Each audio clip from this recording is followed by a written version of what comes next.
questions for Coach Vitello. Tony, it seemed like there were some things that you wanted to get off your chest or make some points out there in the outfield to the guys. Just kind of what was that with the team afterwards? Excuse me. Yeah, that was a good read.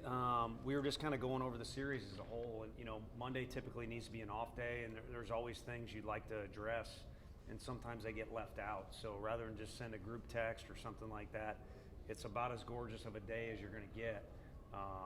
And so we took a little extra time there, and they're going to get to hang out with their families anyway. So, but you started with life's good. We're in the great state of Tennessee.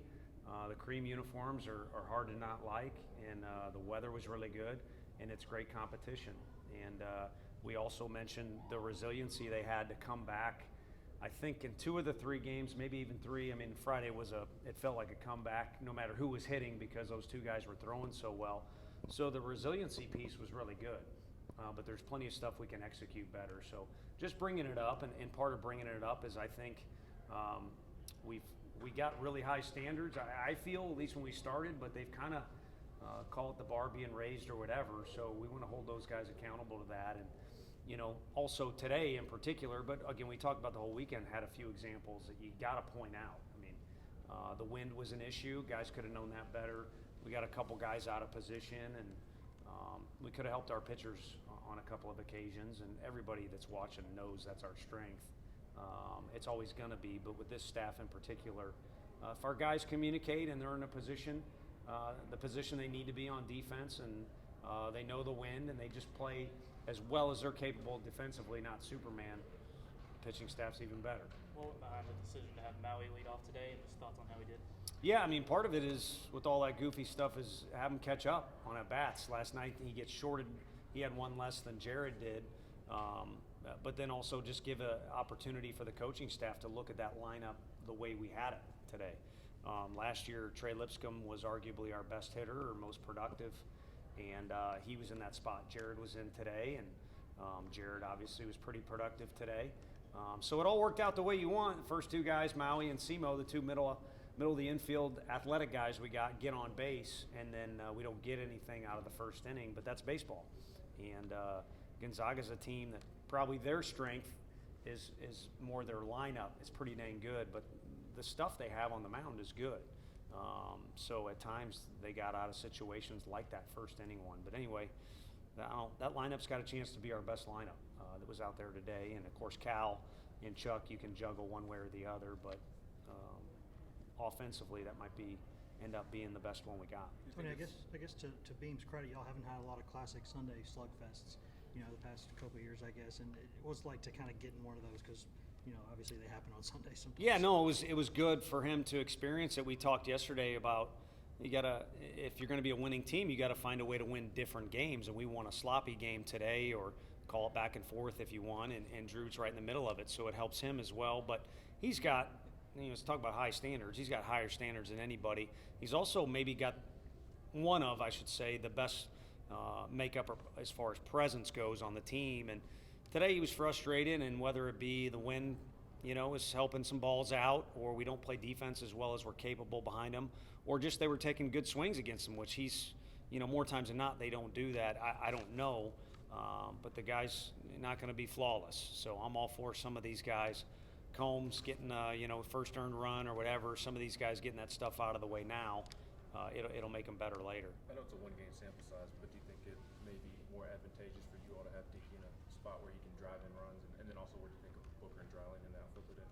Yeah, I mean, I hate to take the easy way out, but Jared is such a good kid, good worker, and skilled now. I think he can kind of do offensively whatever you think is best, and he's turned himself into a better defender too. I mean, yesterday was.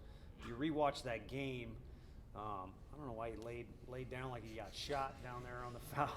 I think that was just his emotions coming out, but almost a miraculous catch. Almost makes a sliding catch, which, I don't know, as a pitching coach, you're cheering for it to be caught, but it wasn't an easy play. And then gets us out of the inning with a really good running catch. So just to be in position to make those plays was great. I'm sure he wants to make 2 out of 3. That's what we're always trying to do, is win a series 2 out of 3. But you can do a lot of different things with him. And again, just the way we had that lineup, we talked about it as a staff and threw it together today. I think we're in a good position to score runs with that group the way that it is. How encouraging was it to see teams scored 17 runs and Blakeburg not have a hit. It was from other guys. Yeah, it's interesting.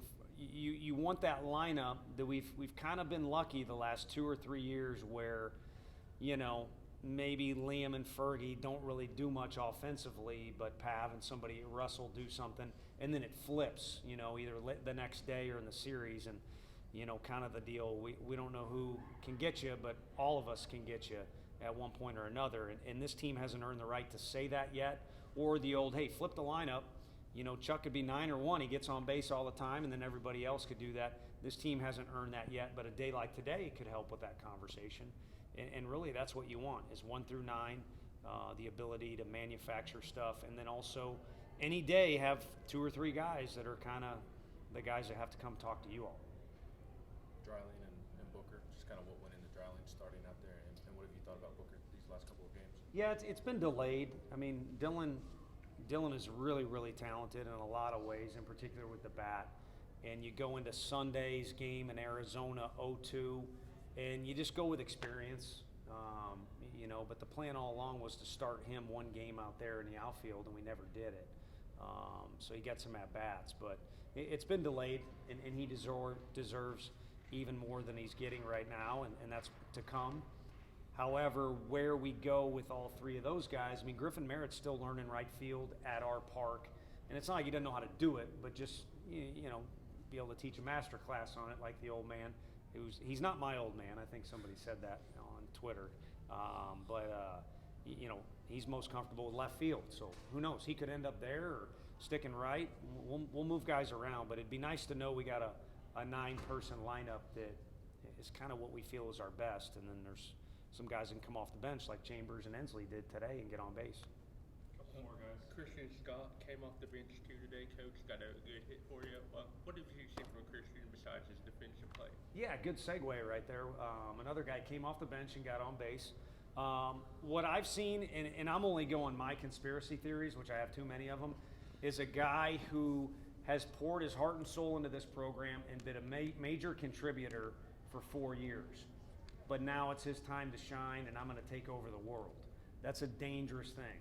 So I don't care if you're Bryce Harper, and maybe he does have that mentality. He's taken over the world a couple times on the baseball field. But to try and accomplish more than one man's capable of is a dangerous thing, and I think that kind of led to C. Scott maybe not performing as well as he's capable of. So, again, I think to go 10 for 10 like he did 1 for 1 for today is not reasonable, but also he's better than he's shown.